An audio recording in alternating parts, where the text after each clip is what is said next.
Welcome back to our channel, Jem Daz, the Intimacy Academy. Today we are doing a deep dive into the 2024 film Babygirl. You seem liberated. I've never experienced anything like this.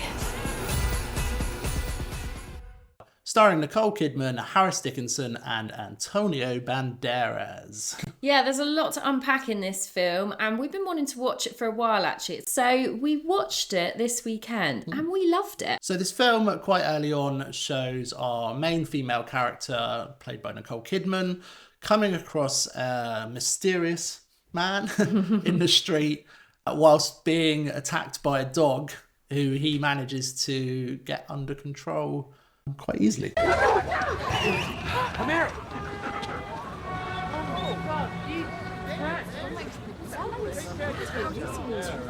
Yeah, you can see, like, this just comes over her, this arousal, watching this man be completely in control of the dog. And it's definitely when you first see something awaken in her, that desire to be controlled, which is a very common, let's say, kink, core desire for women. Yeah, this pure arousal that just kind of like comes out of nowhere and almost shocks her. And it's like, oh.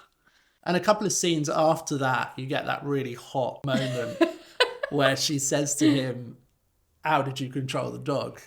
And he says, with cookies. "I had a cookie." Yeah. Hey, how'd you get that dog to calm down? I gave it a cookie. You always have cookies on you. Why do you want one? It's the way he says it, and she's just like, ooh. And this is someone who, obviously, in her job is she's a CEO. She owns a big company. She's probably never been questioned before, and is just craving someone to have that control over her. And that's obviously what you see in those early stages, like willingness or sort of wanting to kind of have that in her life. And he comes in as someone who's just full of confidence and cockiness. And he recognises it in her. He recognises that as a woman, a powerful woman, that in the bedroom, she just wants someone to control her so she can just surrender and not have to think about being the one in control. And that's interesting, I think. Like, well, someone else is telling me to do it, so I'm not a bad girl. And in fact, what she wants is to be a good girl. She wants to be told she's a good girl.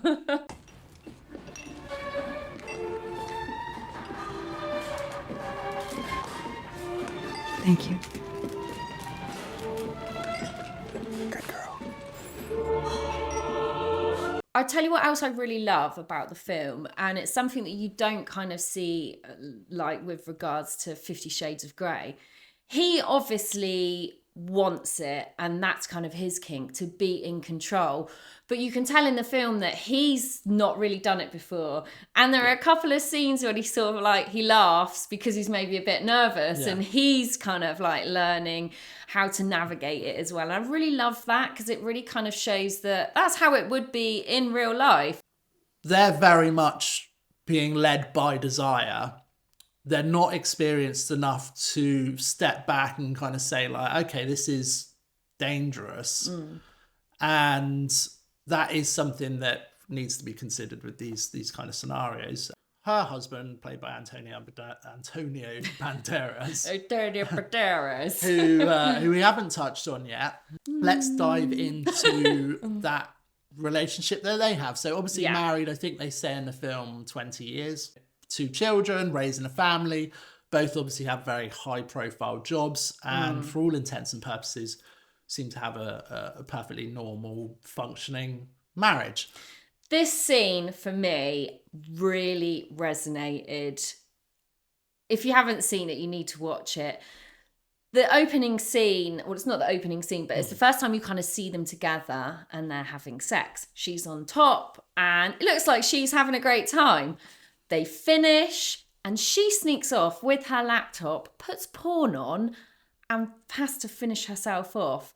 Now, I have been in this situation a lot of the time in past relationships and sometimes with dads in the early days when we weren't communicating properly and being honest about our relationships. So I'm sure there will be a lot of women out there that is like, oh my God, that was me. Yeah, definitely. There's another scene, I don't know if it's the same scene or slightly later on, where she asks him to do something that's a little bit kinky. This is a bit later on. Yes, this is a bit later on.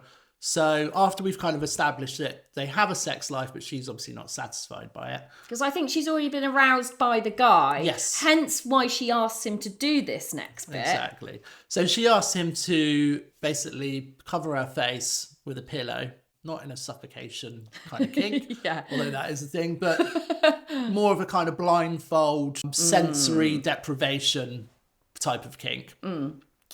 And obviously asks him to have sex with her like that, which he refuses on the grounds that he feels like he's kind of assaulting her or doing something he shouldn't be. What's really interesting in this, I think, like, you don't know all the details, but what I pick up on is obviously they've been married for a very long time.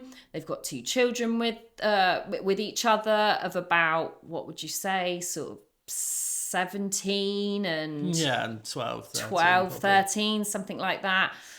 And it's so interesting, and why it kind of resonates so much with everything that we do is like, people in a relationship, they've obviously been through so many years and they've never talked about their desires and what kind of really makes her tick. Whether she knows that's what it was and it just kind of like erupted in her when she saw the guy with the dog and being in control, you don't really know. But it's interesting, isn't it? And she kind of asks for it in that way because it's like a good place to ask when you're actually in the bedroom, and he shuts it down instantly, doesn't he? It's something she doesn't fully understand in herself. Yeah. She obviously has these desires. She talks later on in the film about the dark side, these dark thoughts and things. So she obviously sees it as a really kind of negative, disgusting thing that she needs to hide. Actually, the desires that she's having are totally normal, not in the extreme in the slightest. Power dynamics are probably one of the first things you'll start to explore if you go down the path of exploring kinks.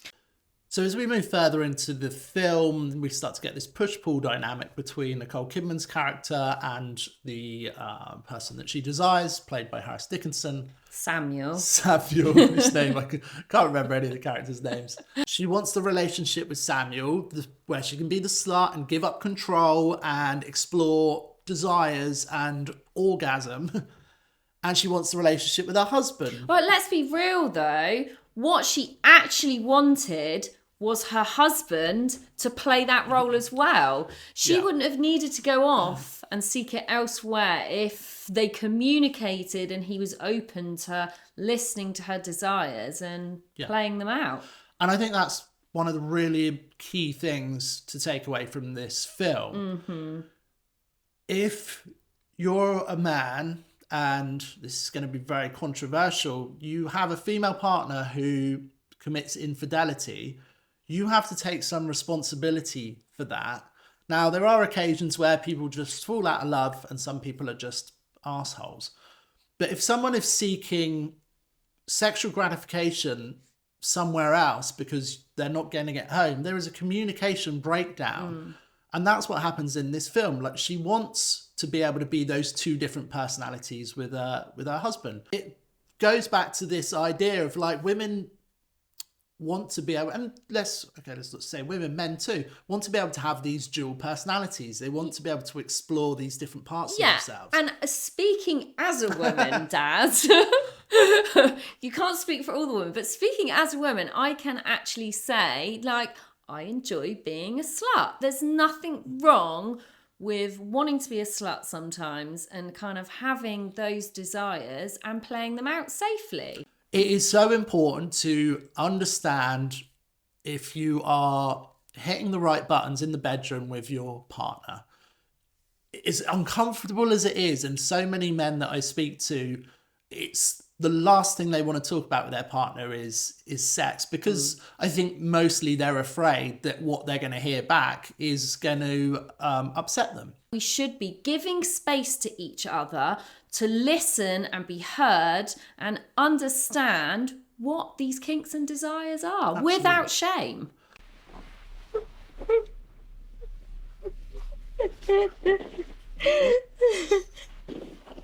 What's really interesting about this film is it goes full circle, doesn't it? I mean, it all comes out. Yeah, so we should talk about the end of the film. Yes. Is essentially she confesses. She does. She confesses to him. To her partner, who she clearly loves a huge amount.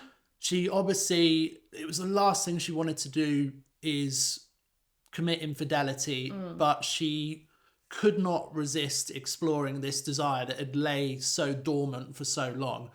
But ultimately, she loves her partner so much that she wants to come clean and tell him everything, which she does. To wrap the film up, Antonio Banderas at first tells her to get out, which is what you'd expect, but ultimately I think has that self-realization that he's been denying this part of her for so long. One of the things we spoke about in another video about intimacy is trying to put someone into a box that you want them to fit into and not fully accepting them for who they are.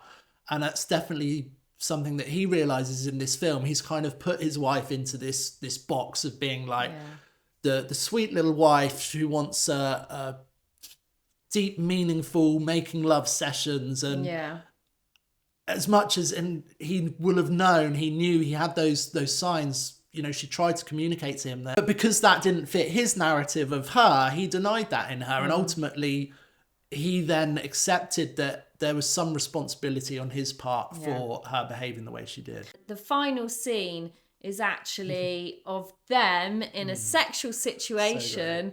So it's really good. It's giving me tingles.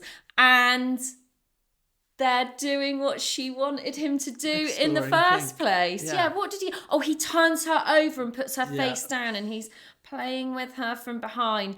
And you can tell, because, she told him, didn't she, earlier, that she'd never had an orgasm with him. And you can tell she has this amazing orgasm. Oh, it's giving me tingles.